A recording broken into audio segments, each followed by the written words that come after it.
Hello, everyone. Welcome back to the show. We're still in Pride Month, and it's so awesome because we have some very proud people here. Bren is here with us. Bren is new to us. So, hi, Bren. Maybe you're going to introduce yourself, who you are, where you're from, how long Yes. you've been in Hi, astrology. everyone. Thank you for having me on the podcast today. My name is Bren Bigelow. I use they, them pronouns. I'm located in Denver, Colorado, USA. Love it here. And I do identify as transgender, and I do want to just clarify the definition of what that is. Everyone sees it in their own way, but transgender, the definition is someone who doesn't identify with the gender they were assigned at birth. So I don't identify as like a trans man, trans woman, but I do identify as trans as an umbrella term, and also gender fluid or non-binary as well. But I feel most comfortable with the label transgender. So a little bit about me. Oh, do you want me to tell you a little bit about my astrology background as well? Sure. Yeah. Great. Okay, so I am a professional astrologer and tarot reader and pole dance instructor here in Denver, Colorado. So if any of that stuff interests you, feel free to reach out. I'm always happy to talk about all that stuff. I've been studying astrology my whole life, really, but I didn't really get super serious about it until about 2018, especially 2020. And then from there, I became a professional over a year ago, doing professional readings full time. Nice. You also do tarot, don't you? I do. Yes. Yeah. I'm a professional tarot reader as well. I like to think of myself as an intuitive astrologer, tarot reader. So I use these as tools to pull the messages that you need. I know you're a Pisces moon, so you understand I'm a very Pisces heavy person. So a lot about like just gathering information from the energy that is within these tools for the client or whoever needs to receive the messages. I usually do it in an intuitive way. Yeah, you gave me one of the cooler tarot cards I've ever gotten. Do I have it? Got got a I don't Bren have it. card. It's down in my wallet. It was a holographic playing card with a dog on it, and you read the omen of the holographic card, which I thought was really cool. Um, so tell us a little bit about your chart. You're a Pisces Aries, is that true? Yes. So I'm a Pisces sun, Aries moon, Aries rising. So those are my big three. But I'll give you more. I want to give you more context, actually, to what we're talking about with queer astrology as well. If you want to just get started with telling you a little bit about my queerness within my own chart. Um, Sure. I do want to say that Jay-Z is a Pisces with an Aries rising, so that's cool. what? Yeah, What's your yeah, moon? completely. Cancer. Your Cancer moon. Oh, that's so nice. You're very So watery. Totally watery. yeah, he What's cries a lot. No, Yeah, I'm I do. My Mars is in Scorpio. your Mars is Scorpio? What's your Mercury? It's in Pisces as well. Okay, okay. That's Yeah. wonderful. That's wonderful. I mean, do you feel like I mean, you could probably, because you're Aries rising, so that Mercury, Pisces, and that 12th house really accessing and communicating a lot of the unseen, a lot of the things that, is unsaid. That makes perfect sense for what you do, it sounds like. Oh, interesting. Yeah. Wait, where's your Mercury? Is yours in Pisces as well? No, my Aquarius? Mercury's in Aquarius. Right on. Yeah.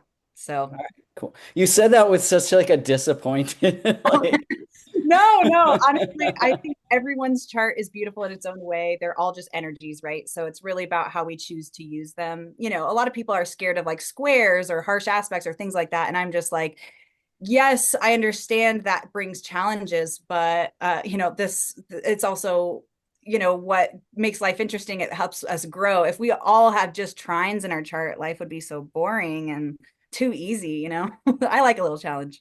nice. We'll make no, sure to challenge you on this episode. No, I'm just kidding. yeah, Okay. absolutely. Okay, so you were starting to talk about kind of queering astrology so sorry if we interrupted you. Oh, no, not at all.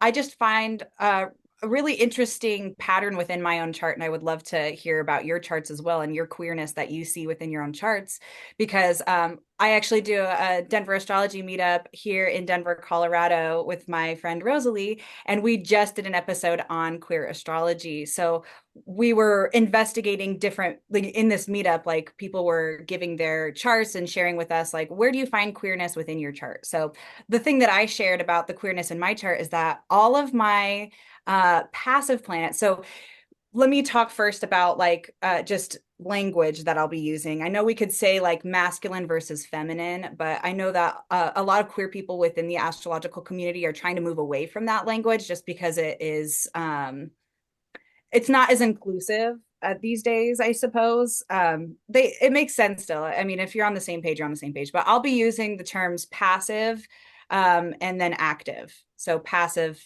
feminine, active, masculine. Okay. So yeah. Did you want to clarify on any of that or? Oh no, my students at the Portland School of Astrology absolutely had that sentiment. They would say that instead of using masculine and feminine, can we use yin and yang? And I mean, I guess there's different schools of thought of like, should we omit words or should we just add in other words? And it's like part of, what we discovered was celebrating all of the variables of a sign. It can be one way to honor, gender spectrum in astrology. But if it makes people feel more comfortable to get rid of the word, because masculine literally means like male like and feminine means female like, which is very binary in its thinking, whereas like yin and yang, I guess, is also kind of binary, and active and passive are kind of binary. But I mean, I like the sentiment of what you're doing there, which is to trying to open up the playing field to have these signs not just mean like these binary windows, basically. Right. Well, and astrology is so queer if we really think about it, because, we contain all elements of the planets or the sky within our chart, right? So we have all the masculine signs, all the passive signs, all the active signs within our chart, right? So we are constantly navigating the balance of all of these energies all at once. So you can never really have like 100% yin person. You can never have like 100% yang person. Mhm. So we're always moving through these energies. And sure, you can have more of one than the other at any one time, but nothing really is black and white in the true context of things. So Well, and astrology is also cyclical. So you'll have those elements in your chart, which are then cyclically expressed. Even if you're super active, you're not super active all the time. It would be sometimes and, cyclically produced. So just to add to what you're saying, yeah, you have to sleep at some point. You can't always be going. you can Definitely. actively sleep, which is a whole nother episode. No, I'm just kidding.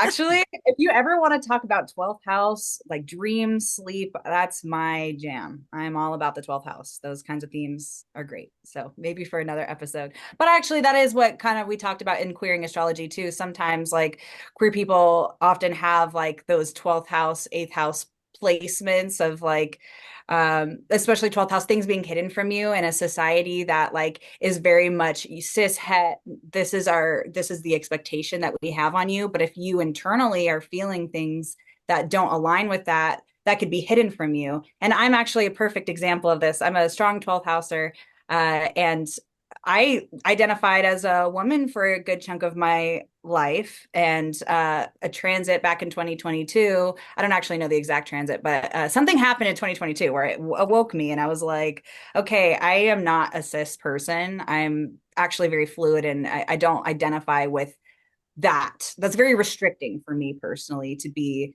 in this cage of female gender. So, or female sex or woman gender, however you're again, language is important when we're talking about queerness. So I'm trying my best to use the right language. But anyway, what I was saying about, my chart in particular, what's interesting about my chart and how I identify within my queerness is that all of my passive planets are in yang signs, and all my yang planets are in yin signs.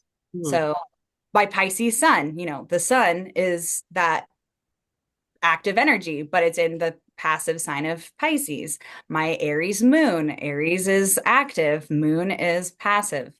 So that's all of my personal placements basically. I have to say that when I met you, I really, and I hope I'm not offending you by saying this, but I really felt both genders. Like it was the coolest thing to just be like standing next to both. Like, so I don't know if that feels honorable to you or not to say that you are truly like two spirits. I mean, I know that people feel like it's appropriation to say two spirited, but I do think astrologers understand that you can have two in one chart. You can have totally yang and totally yin in the same chart, and your chart was very yang and very yin. It was very interesting.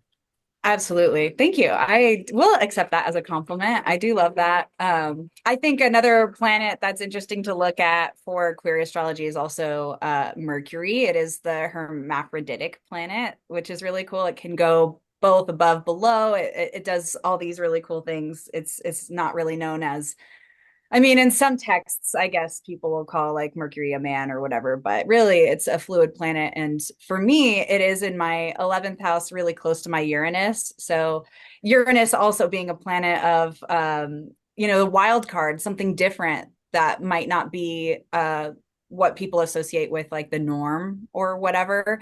Um, those Interesting. those planets are kind of talking to my moon too, which is in my first house of self. So it's It just makes kind of It makes me think about how there's a really higher number of trans people who are also neurodivergent, and that makes me think of the Mercury Uranus connection. I think Jesse has a Mercury Uranus opposition, and I have a Mercury Uranus conjunction. But I think it's like the mental capacity to queer the mind, of that conjunction is just so epic. I mean, it can go all over with making new synapses out of all kinds of experiences, and so I think that's a very interesting point you're making there. Yeah, thank you. Yeah. So I wanted to open the floor to you both as well and just ask you, either one of you or both of you, if you wanted to share anything within your charts that might indicate your gender identity, Jay-Z? queerness. Oh yeah, yeah, I can go. Yeah, like Andy said, and I mentioned before, so my sun is in Pisces in my 12th house, as is my Mercury, which is like Andy just said, opposed Uranus in Virgo. And then my Venus and Saturn are conjunct also in Pisces. So all of those things I think are the kind of like softer sides of me, but it's weird because Saturn's like constraining the Venus part, right? Or putting all sorts of rules and limitations around it on me or something. And then I have my Mars in Scorpio, which is exactly trine my sun in Pisces. So that is the more like energetic, like active, if you will, part of me. And yeah, those are all also, so the other two planets are my moon and Jupiter, and those are in Cancer. So I'm a water trine. That's so nice to have that. Yeah. Well, So and I think all of that is has to do with my fluidity, my I have the easy chart that you were just saying like if it's boring because it's too easy, like that's my chart. no, but it's not too easy. Maybe certain things are, but not everything in your chart is a trine. So maybe I misspoke and like miscommunicated what I meant because you do have that Saturn conjunction with Venus, which actually you're the perfect example. I wish I had your chart for our presentation that we had for our meetup here because one of the things about queer indicators and charts that we were talking about was Saturn making like any connection with Venus because that is the restrainer, right? So the planet of restriction is in a relationship to the planet of love, very basically. So there's some sort of restriction there. And it probably took you some time, that also in your 12th house to be like, what is going on? Like, what is this unfolding? Trying to figure that out. Because what also is your Virgo placements that you were talking about that was opposing those placements? Yeah, Pluto and Uranus are opposed.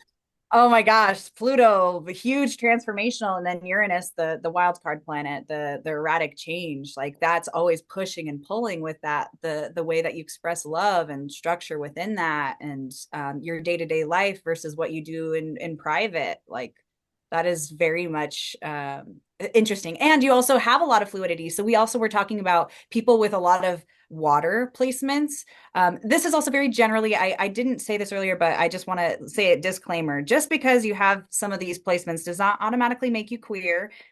These are just patterns, just like anything in astrology. It's not a guarantee, it's an archetype, right? So just wanted to make that clear. But something else we talked about in our meetup was that yeah, a lot of like water placements it's fluid, right? So it has a little bit more give when it's talking about relationships with queerness in any realm, but also mutable signs as well, because it's a similar concept of being able to go this way or that way, you know? Yeah. Yeah, absolutely. Yeah. Mm-hmm. Yeah, thanks for sharing and congrats on finishing. Was it your second Saturn return that you're finishing up right Oh now? yeah, just broke busted past that. So yeah. I would love to chat with you more because I just completed my first Saturn return. I also have Saturn Pisces, so I would love to chat with you. And you're very lucky too to have that Jupiter Cancer, like with everything going on right now, like Jupiter entering Cancer. Happy Jupiter return as well. Oh yeah. Well, for Andy as well. You as well, Andy? Yeah. Well, and we can move on to Andy too. I'd love to see because, well, and how do you identify too, Jay-Z, if you don't mind sharing? You identify as a trans man, correct? Yeah, yeah, transmail. And Hmm. then, so before I guess we go to Andy, I just want to ask you, like, do you see specifically like trans male within your chart? Because, as opposed to like a lesbian, that queerness is such a big topic. Do you know how we can get more specific within your chart with that?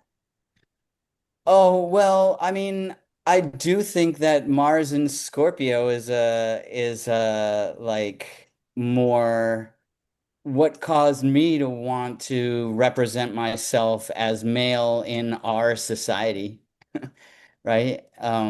Because I think part of why I transitioned was to be able to have other people that, I encounter in the world that I live in, see me more the way that I see myself, right? And in this society that I'm living in, that was the easy way to do it. You Yeah. know, Yeah.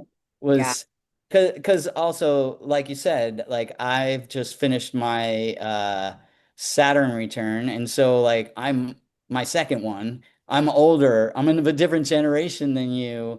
And when I transitioned, I, didn't have a lot of role models, right? And society wasn't uh ready, not like it seems like it is now, but for some of the changes that this generation is pushing about pronouns and about non-binary, it was the best the best thing for me to do was to full on just like switch teams. Do the binary thing. Yeah. So how do you identify now then, like with a little bit more context? Like, do you still identify like more trans mask, but with some fluidity? Or are you still like, no, I'm still a trans man?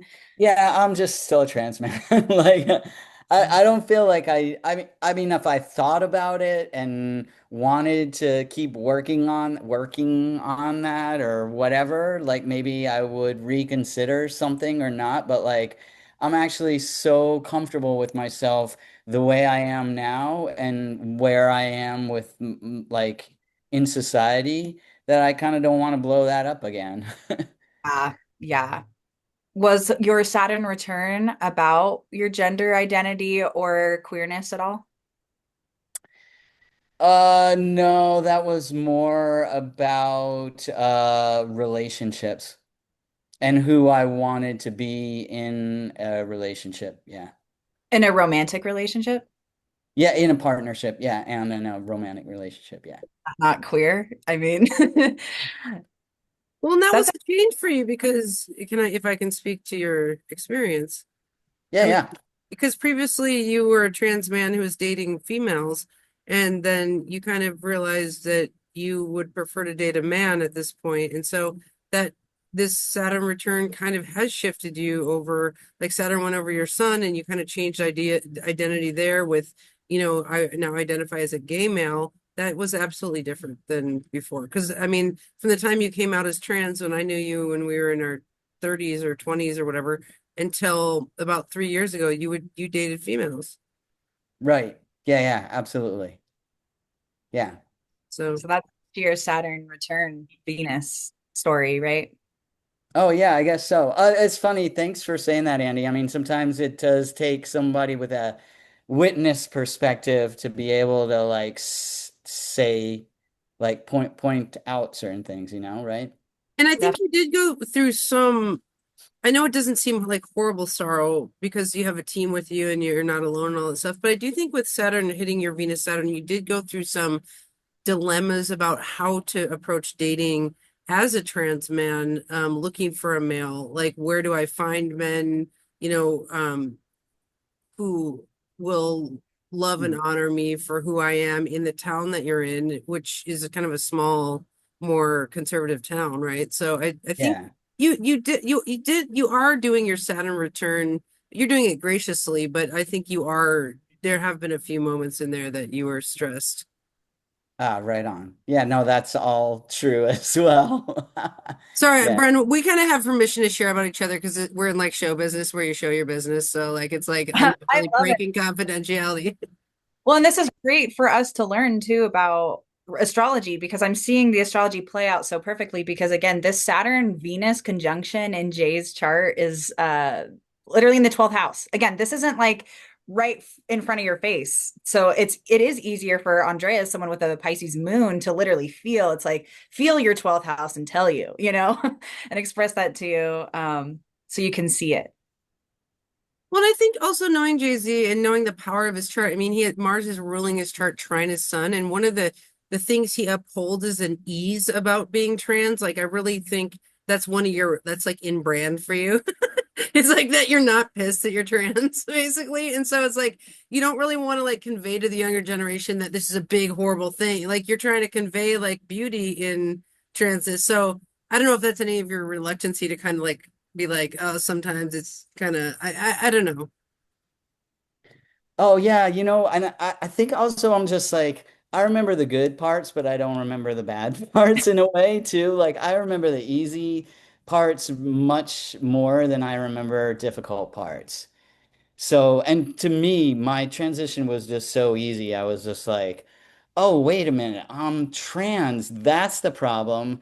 I just need to transition, get some surgery, tell everybody to start using these pronouns, and everything will be great. And then so I'm like, find a doctor, book some surgery. Like I just did it, like, but also, my node's in my second house of Taurus. So like I had the money to do it. Like I have resources are never my problem. Like, so there are, situations that, I mean, that there are ways in which my situation, I, I, I do appreciate what Andy's saying is like, it doesn't have to be like an awful, horrible thing that you're trans and then you're set up to have to struggle your whole life. I find that so beautiful. And I think that is really important, especially with not a lot of like I call trans elders. Like we don't have a lot of trans elders to look up to because a lot of them don't end up surviving, or XYZ. There's also we're a smaller part of the population, period. So the fact that you are a trans elder in our community and you sharing that perspective is so powerful and you are creating that trans history by sharing that too because I do think there is a lot of in the media or whatever, a lot of like sob stories about transness and how hard it is, like you're talking about. And I'm totally on the boat with you with like how beautiful transness is. And yes, it's hard in the society and culture that we're living in a lot of ways. And I will speak to my privilege as well because I live in Denver, Colorado, which is a pretty progressive place to be in regards to transness. But in my experience, yes, it's hard. I do have family members who don't really understand and don't quote unquote agree or even believe in transness, whatever that means to them. But overall, I'm really proud to be trans, and I feel like I understand the world in a bigger, what's it called, like spectrum, because like when I was identifying as a cis woman, I really could only see the world through that lens of, you know, to a certain degree of just like, oh, this is how it is. Again, that black and white thinking. But once you start opening, you can see color. That is so queer, right? You start seeing color and like the world gets a little brighter and a little bit more like interesting and meaningful. I just want to make a comment about like Jay-Z versus you, for example. I don't know you very well, Bren, but it's interesting how different generations are handling transits differently because of the outer planets. I mean, in JC's chart, he's got Pluto and Uranus and Virgo, which was a very medicalizing generation. They dealt with deafness with cochlear implants. And so he said, oh, I just got some surgeries and bip, bap, boom. Like that was that. I want to say that's his chart. Like, I don't think the younger generations have to have surgeries. I don't think surgical alterations are the only way to love being trans. I think, you know, depending on the outer planets of each generation, they're going to deal with it differently, you know? So just putting it out there that we have an elder here and it's cool to just acknowledge the difference in outer planets there. Definitely. Definitely. Definitely. Well, and you're here too, Andrea. I want to hear about your queerness, how you identify, and where you see that in your chart. Well, it's interesting because I don't necessarily identify as queer much anymore because I'm presenting as in a privileged straight relationship, right? Historically, my queerness is like I've been polyamorous for 20 years. I'm currently physically monogamous, but you know, we're always like we're not in a monotonous relationship. Like we're basically polyamorous in of heart, but we are physically monogamous. But the thing is I would say a lot of my queerness. No, I majored in queer theory in college, and I have a Sun Mercury conjunction, square Mars, sextile Saturn, and Saturn's in the third house, and Mars. Anyway, so when I remember when I was in college, Saturn was going through my 11th house of communities, square my Mars, oppose my Sun Mercury, and trine my Saturn in the third. And so I was doing all this scholarship on queer theory. I majored in queer theory. My honors thesis was on drag kings. It was called female masculinity something drag kings. And so it was when drag kings were kind of just emerging actually as like a more popular, you know, genre of performance. There'd been drag queens for years, and I know there'd been drag kings, but the drag kings got very popular at that time. So for me, I think it's a lot of my Sun, Mercury, Mars, Saturn, which is very brutally yang, like you know, and also like so I was studying female masculinity at the time. So I think, you know, this fact that I kind of have a doll looking physical form, so it gets kind of confusing of like, you know, but it's like, but then, you know, then my seventh degree and my 14th degree are extremely yin. So it's like I have that three aspect of personality situation where I'm like yin, yin, yang. Like, so I do, but I don't think that I have the same kind of queerness that you guys are dealing with, which is like current outed societally dealing with queerness. I have historical queerness. I dated women and trans men from the time I was about 20 until I was about 36. So I did live out and proud for 16 years. I just am not living in that situation right now. So I wouldn't say, you know, but I do think if you look at it, my South Node is in Aries, ruling that Mars square Sun. And in the 11th, so I came in kind of fighting, theoretically fighting, you know, all these things. Astrology, I was fighting, I was doing translations, I was fighting intellectually. And now I'm going out of this North Node in Libra in the fifth conjunct Venus and Pluto of like, now I just make art. Like, I don't care what people's gender is. I'm like making art to their chart. And like, I'm just definitely in my North Node space of like, I just love everyone. I don't need to fight anymore, you know? So that's, I think, my journey of like intellectualism in queer theory turning into kind of just like art is art. And like, I love everybody kind of thing. Mm-hmm. So that's the really cool thing about the term queer, because it's the umbrella term of just anything. You could be almost like pretty straight, but you like one person who's the opposite gender or whatever, and then you can still be under the queer umbrella. I think that's why there's a lot of like bi erasure, because just because you are passing as a cis woman and then you're dating someone passing as like a cis man or whatever, but it doesn't invalidate your queerness because you know you're in a cis het relationship. You can still be queer in that relationship. It's just not as visible. And yes, there's definitely, at least that's my perspective on things, because I just, as someone who's struggled a lot with my like labels period, because it is so confusing, like why we're born in like a very binary world. You're supposed to, if you're born a girl, then you are supposed to like a man, and if you're born a boy, you're supposed to like a girl, whatever. It can be really confusing when these things, you know, it starts to get more complex when then you like find someone who doesn't fit that. And then you're like, oh, well, do I like that person? But I'm not supposed to. So then you do all these mental gymnastics about like, oh, well, I'm not this, I'm this. But it's like you're, you know, there's Well, just And I will say, so I have a Pisces moon at the top of my chart, square Neptune, and what I've really arrived at is like Pisces is like the whole rainbow and like loving all beings under the sun as well. But okay, check this out. Circus to me, it's not like it beats queerness, but it's like everyone can be in the circus. It doesn't matter who you are. It's like what is your act? Like what are you acting out? And that's to me, it's like I'm almost like beyond queerness and into the circus now of like the reason that we loved you, Bren, so much is you just got flair. You know what I mean? It's like it's not about like, oh, you're cool because you're trans. I mean that's part of your flair, but it's like your spirit was just huge, and like that's what attracted us to you. I think just as somebody to come on the show. I do want to get to your points about ethics in reading charts for queer people because I think that's such a great topic. And so let's talk a little bit about that if that's okay. Definitely. And I do want to just mention like you're giving so circus right now. So I'm loving the feathers. I'm loving that. And it's so funny too because I find a lot of home at the circus too, like in that energy of I'm a pole dancer myself, so that is kind of like an aerial like art form of performance, things like that. Also, historically, if we're talking about that too, the circus, like historically, that's where queer people or people who did not fit the norm could fit in, like the bearded woman or something, a masculine woman in a space that they're being celebrated in a certain capacity. Yeah.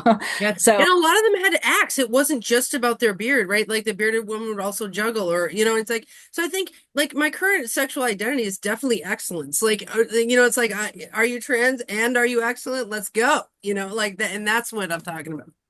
well, and you're probably really good about picking up those energies, that Pisces moon. Like, what is the vibe going on here? What is like the vibration of the person? Like, how are they operating? So Yeah, I'm I'm so into brain stems. Like with Jay-Z, I'm just like, what's your gender? I don't even notice. I just noticed your brain stem. Not to erase gender, but I do think from that like that sapio kind of vibe of just like what is the person saying? How are they thinking? And that's really interesting.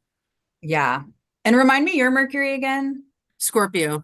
Scorpio. Okay, okay, cool. Very cool. So Cool. let's Well, talk yeah, ethics.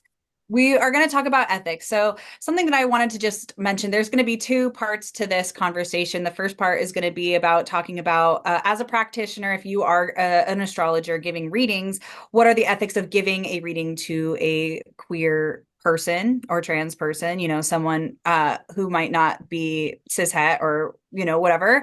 And then the second part of the conversation will be about if you're trying to choose an astrologer or a practitioner as a client, a queer client, like who should you be looking out for to make sure that you're getting you're picking the right person for the question that you want to ask. So ethics to consider if you're giving readings. So if you're giving a reading to a queer person, I'm assuming the people who are watching your channel, would you say that most of them are queer, or do you know? I think we're all the astrologers. A lot of people are here from the Vedic Valence side of things. A lot of people are here from remediation. What do you think, Jay-Z? Yeah, I wouldn't assume that they are queer at all. There's Okay, a great. lot of queer people around though. Yeah, anything. I just wanted to ask because you do have a lot of queer content that is great. So I'm glad it's a topic that's being discussed. It's really important, and there's not a lot of history to that queerness in astrology. So I appreciate you doing the good work with that. So, if you're giving a client, or yeah, if you're giving a queer client a reading, and you're not really familiar with queerness, it's really important to use inclusive language. That's like probably the number one thing when you're taking an intake form from your client. It's great to ask for name and pronouns. What are your preferred pronouns? Those are things that cannot be assumed, because that also you're building rapport with a client. You want this client to trust you. You want to trust your client. You're building a relationship here, right? So you want to make sure that they feel heard in their general identity, like the very basics, like, oh, you want to be like, what are your pronouns, right? Another thing you might want to, consider is like depending on the nature of the reading. So if it's just a general reading, you don't need to be diving into like queerness right away. Like just because someone's visibly queer doesn't mean that they're going to want to talk about their queerness, you know, and every queer person's different. So, you know, everyone's going to have different perspectives on queerness and their particular queerness as well. So, you know, don't assume that just because someone's queer, that's something they'll want to talk about or that they even are queer. Someone who appears queer doesn't necessarily mean they are queer. So Yeah, we had a student who was doing a lot of work around that of like don't discuss queerness unless it's part of the inquiry. Is that kind of how do you agree with that's that? exactly what we're saying here. Absolutely. If they're talking about love, romance, then yes, you're going to want to ask. You know, that those are more, it's more appropriate to ask those things. Again, use your discernment for like the moment, but you're also going to want to know, like, is this person monogamous or are they poly or are they something else? Are they asexual? Because if they're asking about love, and they're, you know, thinking about you know, they're polycule or something, but you're like seeing or like visualizing a happily ever after with one person, like you're not on the same page as your client. Mm, absolutely. Yeah, context is so important in doing a good reading. When people say, like, what does my chart say about love? The first thing we got to do is ask, well, what's your current love situation? What do you want? What are you trying for in love? What's your dream? You know, kind of thing. And then when looking at composite charts, it's like some composite charts are great for a fling, some are great for longevity, and we don't want to assume everything comes from a monogamous template experience standpoint. Yes. Just don't make assumptions, especially for new clients. Yeah. And don't be afraid. Like if you are a cis heterosexual, I guess I'll like spell it all out, but like if you don't identify as queer and you have a queer client, I don't want you to feel intimidated or that you are not qualified because we like clients will probably be attracted to you for a reason. And so, you know, don't be intimidated just because someone might be different from you either. You know, I know it's really, it can be scary and intimidating if you want to be respectful but you don't know all the ins and outs. Some people use really unfamiliar pronouns, for example, like zir things that are unfamiliar. So, you know, just be open minded to, you know, it's okay to make mistakes and still be respectful, you know. You know, that's the other thing too. I have to say, if people are not used to being around queer people or like misuse their pronouns, just like apologize and move on. Like Yes. that's the You don't. number one hint I would tell to anybody who's new to it is just like, don't make a big deal about it. Don't feel bad, apologize and move on. Yeah, my biggest pet peeve, I'm glad you brought that up because my biggest pet peeve is like when someone messes up my pronouns and they're just like, I'm so sorry, Bren. I respect you so much. And like, I'm trying so hard. I'm just bad at these things. It's just like, you know how many times I hear that all day, every day? Like, I'm just trying to have a conversation with you. Like, you can just say, oh, excuse me, they, you know, and then bada bing, bada boom. It doesn't have to be this 5 minute, like, conversation about me validating your feelings. Like, that's annoying. Well, And it puts a recently, lot of emotion on me. recently there's a mispronoun used around me, and the trans person said, "I don't accept apologies. I only accept changed behaviors." So that was pretty strict. Oh, That was pretty sure. strict. Period. Yes. I love that. That's yes, I I agree. didn't super love that, but it wasn't me who misgendered them. So like I was in the clear, but still. I think there's room for a little bit of both. Like if it's a person that is close to you and your family or something and they keep mispronouncing you for like years, that's when I'm just kind of like, yeah, no, I don't really accept that apology. You know, I make mistakes all the time. Like again, language is ingrained in our neural pathways. And so like it's really easy to just default on she or he or whatever. You know, just because also like how black and white our society has like gendered people, especially like someone who is socialized male, it's it makes sense why someone would maybe like say he him because of just like societal programming, you know, even though they don't identify that way. So I think there's room for a little bit of both, but it's like you hold yourself accountable to do better and also just give yourself grace if you make a mistake, you know. Interesting. Yeah. You know, I have to talk about a phenomena a little bit, and this is diverting a little bit from the ethics conversation. So everyone remember we're on ethics, but it's interesting to me that I've watched the phenomena of a lot of trans people I know who have like extremely masculine signatures. Let's say it's a female to male person and they have extremely masculine signatures in the chart, but there is a part of the chart that is kind of yin.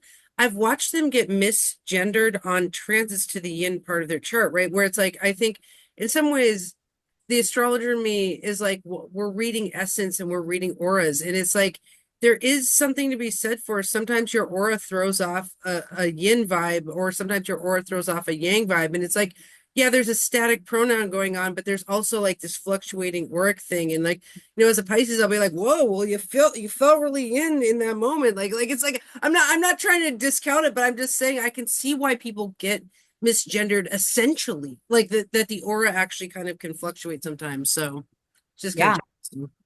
Yeah, you as Pisces. Yeah, that Pisces energy. All three of us. I'm feeling the Pisces energy in this group. Dude, I feel auras so hard that it's just like I'm like, you just sent me so much plasma. I don't know. I love that. I But, love that. okay. But yeah, but ethically, I like that lesson a lot, which is you're saying like if you make a mistake, because we want to respect whatever the chosen pronoun is, obviously. Mhm. But if you make a mistake, don't perseverate on it. Just, be graceful and respectful and move forward. Yeah. Yeah. Make a correction and yeah, just make sure you know. Like also if someone's talking about their partner who is of a certain pronoun, you want to make sure that you clarify that. Like, especially with gender neutral names, you want to know. Well, and you don't ever want to make assumptions anyway, but like, just don't make assumptions. That's the biggest thing. Another consideration that I did want to talk about as well, and today is Juneteenth, so Liberation Day, something that is really important to acknowledge in this conversation is also intersectionality.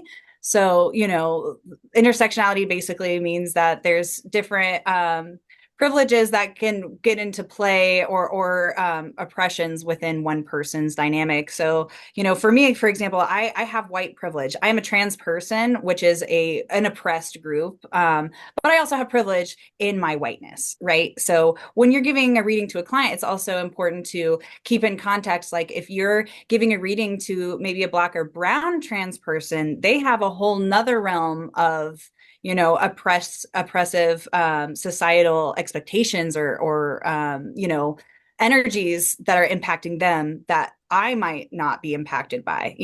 So that's something to also consider is intersectionality or disabilities. Like literally intersectionality could be anything from race, sex, ableism or ability. Interesting. Yeah. Yeah. I like what you're saying about how you don't have to have the same intersections as the person you're reading for.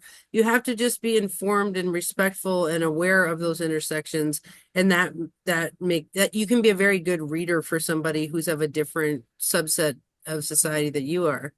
You absolutely can. And this is the thing to consider too with any client, right? Is, as you're doing this work, what is your intention within the reading as well? Like my intention always is to empower my client, right? So what I have to ask myself when I meet a new client is, am I the right person to empower this person? Am I the right person to give them the answers that they're looking for? Because every client is looking for something different. Some people just want you to read their chart, whatever. Some people are wanting specific timing. Some people are just wanting, whatever. But you have to get to know your client. Like, what do they want? What do they desire? Do you have a compatibility within that? So if someone, say, disabled, uh, queer client comes to you and wants more information on their disability or whatever, and that's not something you have a lot of expertise on, that's probably not your client. And maybe you can refer to them to another astrologer that might have more expertise because they're specifically looking for that.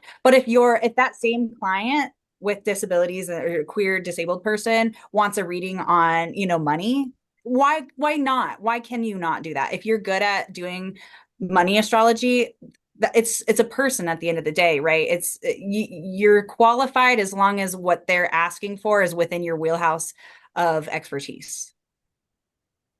It makes Yeah. me think of like tattoo artists where it's like, it's like you just might want a really good tattoo at the end of the day. And you don't really care if the person's like queer, BIPOC, this or that. You're just like, I really like your tattoo style. And it would be the same with an astrologer. It's like, I really like your style. Like I want a karmic North Node reading from you blah blah blah, just that's what I'm looking for. So yeah, but then sometimes we might want to go to an astrologer because they are queer, BIPOC, or something like that, and they do share that lens with us. So I think those are all just decisions to make and think about. I like that.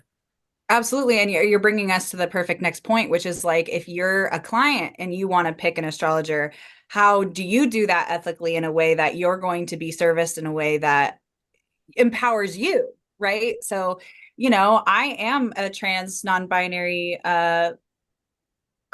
I get a lot of readings. I love getting readings. And I'll get readings from pretty much anyone, to be honest, because I'm of the mind that everyone has something to teach. Um, with some caveats, obviously. If I really wanted, like, I'm not someone who, yeah, is interested in surgery.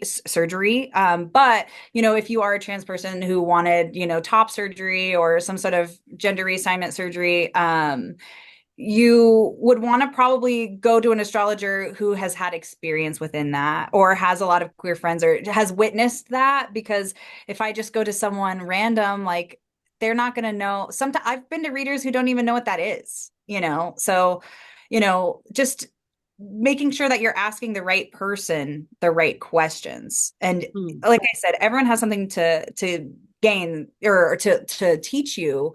It's just, what is it? It's not always going to be the same. And even just because they're trans or queer does not mean that they're going to be the right astrologer for you, because you are also queer. That's something that I've learned too, because again, not all queer people are a monolith. There's certain queer people who have completely different belief systems than I do still, and that's not someone who I would probably want to get a reading from, because they can't relate to me or put themselves in my shoes in order to give me the messages within my chart that I need at that moment. Man, that is a brilliant point. Go to the right reader with the right question. That Yes. is something that people really should take from this. That is such a good point. And you can always, like, it's like a doctor, you can always get a second opinion from another astrologer, because astrology is so complex. There's so much going on. So it's really easy for someone to miss something, or someone else to see something else within that. So, um, Yeah, go yeah, to a few astrologers with the same question and see what happens. That would yeah. be a cool experiment. Yeah, you could definitely do that. Yeah, if anyone who's listening to this has experience with that, please leave us a comment, and we can learn and see more. Yeah, I mean, I think definitely there are definitely cis, white heterosexual astrologers. Like, okay, so do you know who Barry Pearlman is?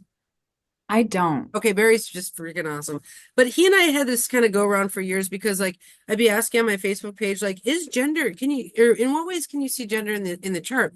And he would get really mad at me because he kind of thought I was asking it from a cis white heterosexual perspective of just like, where do you see gender in the chart? But I was asking it as a celebration of like, what do we know about gender in the chart? Like just, kind of thing. So it's like I think there's like different lenses on the same question, even if you're a cis white male who's very traditional. Like it's the same for if you're polyamorous, right?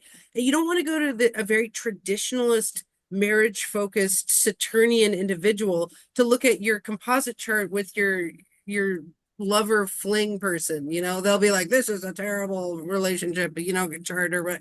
But like if you go to your like polyamorous yenta traditional elder mother, or like that would be a good reading on the polyamory question. Like so it's like we can, if we might get told that we're wrong or bad if we go to somebody who sees what we're doing as wrong or bad, but that's their chart that has a certain lens. Like all of us looks through a certain set of eyes, and that's our chart. If you're super Saturnian, like 10 planets in Capricorn, like I don't know, Venus trine Capricorn, like maybe you're a traditionalist marriage person, and like that's just not a great person to consult for a polyamorous, polycule kind of thing. Right, right. So I guess the two things that our conclusion is coming to within, like, when we're looking for an astrologer to answer a question for us, like, the two things that to keep in mind is, number one, does the astrologer have your best interest at heart? Or are they, again, not everyone is very queer accepting or poly accepting or whatever. So if they don't, yeah, don't have your best interest at heart within that, that's not someone you want to get a reading from. And then the second one is, are they qualified to answer the question that you're asking? So, Thanks. If we wanted to wrap that all up in a cute little bow. That's what I would say. That's so good. JC, do you have any thoughts on that? On that cute bow? Oh, no, that sounds absolutely right on to me. Well, okay. Would you go to a straight cis male astrologer? Are you asking me or are you Yeah, asking I'm Bren? asking you. Would I go? Yeah, yeah, totally. Okay, cool. I would too. What if they I didn't know what a square was? Oh, and they called themselves an astrologer? Well, I mean, if they were qualified. And again, I guess it depends on the inquiry. The inquiry. Yeah. Bren, the last time you went to an astrologer, do you want to, if you want to share this with us, or if not, just make something up. What was the inquiry you went with? Ooh, what a question. Oh, wow. Like a professional astrologer? Because I have so many friend astrologers that like look at my chart all the time. Well, somebody that you really wanted to answer the question for you, a question that you really wanted a perspective of. Ooh. Well, I did just complete my Saturn return. So I did, you know what? I do have a good story for you. Um, Back during my Saturn return exacted at the end of March of this year. So not too long ago. And I ended up going to a Vedic astrologer within my hometown and to get a reading. And it's a quick 15-minute reading. I'm not a Vedic astrologer. I'm really more again intuitive but more on the whole sign traditional modern. I don't know, there's like I blend it all together to be honest, but anyway, so this was new for me. It's Vedic astrology, so my chart looked a lot different. Instead of being like a Pisces sun, I'm a Aquarius sun, you know. So what I was asking for was like basically I entered the reading wanting information about my Saturn return, what it was revealing to me, and just like biggest takeaways, because again my Saturn, that 12th house, kind of like we were experiencing earlier, sometimes that 12th house stuff, you feel it, you know it, but it's not right in front of your face, right? It's operating in the background. So what she had said was, she said a lot of things about career, things like that. But what I did notice with her specifically is that she told me that I would marry, or I would like be in partnership with someone soon. Like she said it would be like my husband or something, which, you know, this is perfect example, because this is someone who I don't think she knew I was queer, you know. Even though I feel like very visibly queer, that is not always the assumption that people make of me, you know. I get a lot of like she hers or whatever. But yeah, so it's so interesting you asked me that question, because this is the perfect example of like who maybe not to talk to about like, and she gave me fine advice. She basically said that whoever was going to be my romantic partner and work partner, they're the same person, is going to enter my life, but she was kind of making it as like my husband, you know, rather than being more informed of that. So did that Then answer you have your to question? wonder if like that was really her vision or if that was just like a traditionalist vision is creeping in. You know what I mean? You don't know if it's like really going to be your husband or if it's like that was just her being traditional, you know?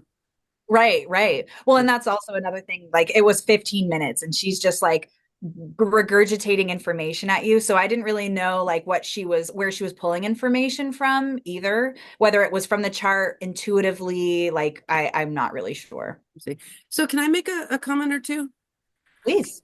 So one of the things I want to say is if you are a straight person and you want to work with queer clients, you know, just be open to the DEI equation of life. Like, you know, look into diversity and inclusion as a topic and become informed as an astrologer on issues for people of all, you know, intersections. I mean, I think you can be a very good astrologer to queer people if you are informed and you are caring. You know, so that's one thing I have to say.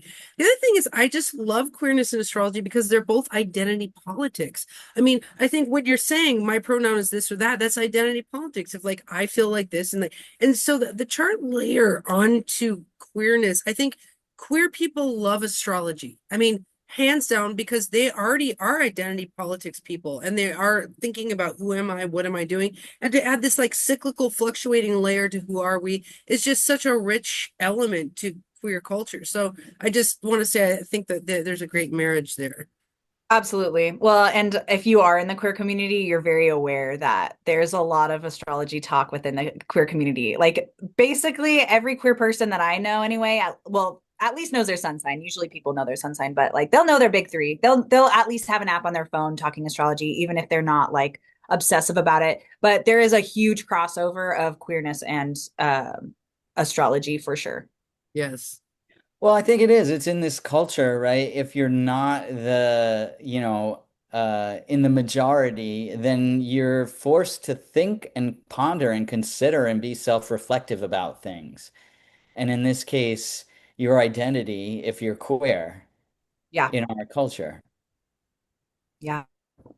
So would you Absolutely. guys, if you had to choose, would you date somebody based on their physical gender or the composite chart? Oh my gosh. That's so funny. Well, I'm pansexual, so like gender to me is like, but there has to be an attraction. Like if I'm looking at a composite chart and the attraction's there, like then sure, the composite, but gender, I don't know. That's a hard question to answer. Yeah, I would go with the composite chart because I think the attraction would be there. And I mean, if the attraction was there in the composite chart as well, right? And which is part of a good composite chart for like someone in my case in which I am like looking for a monogamous relationship, like that a good composite chart would necessitate that. Yeah, definitely. What about you, Andrea? I had to choose biomales because my chart's kind of too, it's just so abusive. Like my Sun square Mars is too rogue. Like I just had to choose a big, huge tree male. Yeah, say hi to Shane for me. What? Say hi to Shane for me. Oh, I will. Shane just loved you. Okay, so we have a minute left. Bren is there. Thank you so much, Bren. This has been awesome. Any last words? Yes, well, happy Pride, happy Juneteenth. It is a celebration of diversity. So, diversity is what makes our world go round and makes it as beautiful as it is. So, take some time. I'm inviting you to appreciate your differences today and appreciate, queerness and whatever that means to you, whether that's just in your gender identity. But everyone somewhere in their life, whether you identify as queer as or not, like feels like an outsider in some sort of way or feels different than others in some sort of way. So maybe take some time to figure out what that is within you today and just celebrate that in whatever way that is. And additionally, if you are interested in learning more from me, I do have my own YouTube channel. I actually have two. Merc Astropod is one of them, and then Fortune of the Fool is the other one. And I would love to be connected with you. And both of those are also on Instagram. So at Fortune of the Fool, at Merc Astropod. I'd love to see you there. All right, so that's how people should get in contact with you. Yes, yeah. And if you want to support other queer astrologers, queer artists, queer people, I would really appreciate that. Nice. Mhm. Well, my takeaway from today is that you are a great upcoming mind in astrology, and I just love the way you think. I think you're brilliant, and we would love to have you back on the show anytime. There's a lot of people that we could put your mind juxtaposed with. We have an Intersections of Race and Astrology show. We have a lot of shows. So if you want to come back, you just let us know. I would love that. This conversation has been so fulfilling, and it was so nice to meet you, Jay-Z, and see you again, Andrea. This is really beautiful what you guys do here, and thank you for having me. All right, well, thanks All for right. being part of it. All right, have a good day. You All too. right. Bye.